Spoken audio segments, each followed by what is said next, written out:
मी पंजाब तक हवामान अभ्यासक मुक्काम पोस्ट गुळी धामणगाव तालुका शिरूर जिल्हा परभणी। पण उत्तर महाराष्ट्रातल्या सर्व शेतकऱ्याला सांगू इच्छितो की तुम्ही 2 तारखेच्या आत तुमच्याकडे ऊस असेल किंवा कांदा असेल, कांद्याची रोपं असेल तर तुम्ही या 30, 31 आणि 1 तारखेपर्यंत तुमच्या भागात हवामान कोरडं राहणार आहे। उत्तर महाराष्ट्रामध्ये म्हणजे नंदुरबार, धुळे, जळगाव, नाशिक या भागामध्ये कोरडं राहणार आहे, म्हणून तुम्ही तुमचे ऊसाला खत वगैरे टाकायचं तर टाकून घ्या। पण तुमच्या उत्तर महाराष्ट्रामध्ये 2 तारखेपासून ते 5 तारखेपर्यंत जसा आता मागं पाऊस पडला तसा जोराचा पाऊस पडणार आहे। पुन्हा गोदावरीला पाणी येणार आहे, पुन्हा ते गोदावरीला पाणी आल्याच्या नंतर पुन्हा ते जायकवाडीकडे पाणी जाणार आहे, पुन्हा जायकवाडीची पाण्याची पातळी वाढणार आहे। त्याच्यानंतर पश्चिम महाराष्ट्रात देखील 2 ते 6 दरम्यान जोराचा पाऊस पडणार आहे। पण पश्चिम महाराष्ट्रात आणखी 3 दिवस सूर्यदर्शन राहणार आहे, तुरळक ठिकाणी सरी येतील म्हणून हे देखील लक्षात द्यायचं। त्याच्यानंतर सातारा, सांगली, कोल्हापूर, सोलापूर, पुणे, कोकणपट्टी म्हणजे 2 ते 6 दरम्यान जोराचा पाऊस राहणार आहे। म्हणजे हे पूर परिस्थितीचा पाऊस एवढा नाही राहणार म्हणून त्या शेतकऱ्यांनी हे देखील लक्षात घ्यायचं। पण राज्यात सांगायचं झालं तर आता म्हणजे राज्यात आता 2 ते 6 म्हणजे रविवारपासून मुसळधार पाऊस कोणत्या जिल्ह्यात पडणार आहे म्हणून हे सगळ्यांनी लक्षात घ्यावं आणि आपण आपली काळजी घ्यावी। पुलाच्या फरशीवर पाणी आल्यास पुढे जाऊ नका, आगोरी इजा करू नका हे देखील सांगतो। आणि मुसळधार पाऊस तुम्हाला एक सांगू इच्छितो तर सगळ्यात जास्त मध्ये 2 ते 6 दरम्यान तेलंगणामध्ये जास्त पडणार आहे, आंध्र प्रदेशमध्ये पडणार आहे। तेलंगणा आणि आंध्र प्रदेशमध्ये मुसळधार पाऊस पडणार आहे तर तिकडलं कांद्याचं नुकसान झालं तर मराठवाड्यातल्या शेतकऱ्याचा कांद्याचा भाव वाढतो, हे निसर्गाचं गणित आहे म्हणून हे देखील सगळ्यांनी लक्षात घ्यायचं।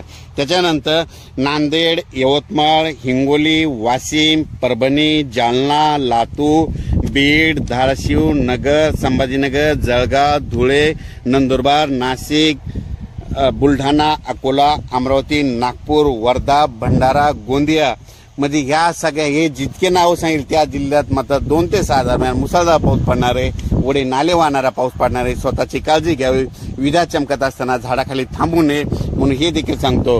आणि कोणाची समजा स्प्रिंकलर वगैरे शेताच्या बाजूला ठेवलेला असेल नदी काठाला तर ते व्यवस्थित तुम्ही तुमच्या बाजूला आणून ठेवावे, कारण की 2 ते 6च्या दरम्यान जरा जोराचा पाऊस पडणार आहे म्हणून हा अंदाज लक्षात घ्यायचा। आणि राज्यात मी मागच्या वेळेसच सांगितलं तर राज्यामध्ये सप्टेंबरमध्ये जास्त पाऊस पडणार आहे, ऑक्टोबरमध्ये त्याच्यापेक्षा जास्त पडणार आहे आणि 5 नोव्हेंबरला थंडी येणार आहे म्हणून ही आत्ताच सगळ्या शेतकऱ्यांना अंदाज लक्षात घ्यायचा। परत अचानक वातावरणात बदल झाला तर परत एक मेसेज दिला जाईल, लगेच 2-2 दिवसाला प्रत्येक 2 दिवसाला अपडेट दिले जाईल जोपर्यंत पाऊस आहे म्हणून हे देखील लक्षात येतं। पण राज्यात सांगू इच्छितो या 3 दिवसात थोडं काही भाग ऊन म्हणजे कडक सूर्यदर्शन होऊन दुपारच्या नंतर तुरळक ठिकाणी तुम्हाला आजूबाजूच्या परिसरात 10-20 किलोमीटरच्या अंतरानं पाऊस पडलेला दिसेल म्हणून हे लक्षात येतं।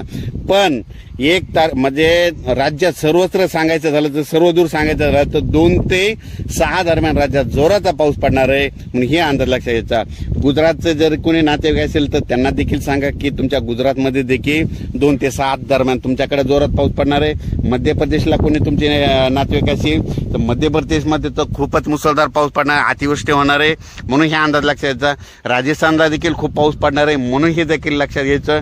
त्याच्यानंतर उत्तर प्रदेशमध्ये देखील खूप पाऊस पडणार आहे म्हणून हे देखील लक्षात घ्यायचं। आणि विशेष म्हणजे मध्य प्रदेशचा कांदा काढायला आलेला आहे, तिकडल्याचं नुकसान व्हायला त्याच्यामुळे महाराष्ट्रातल्या कांद्याचा भाव वाढेल म्हणून हे निसर्गाचं पावसावर सगळं डिपेंड असतं म्हणून हे देखील सांगू इच्छितो। अचानक वातावरणात बदल झाला तर परत एक मेसेज दिला जाईल। धन्यवाद।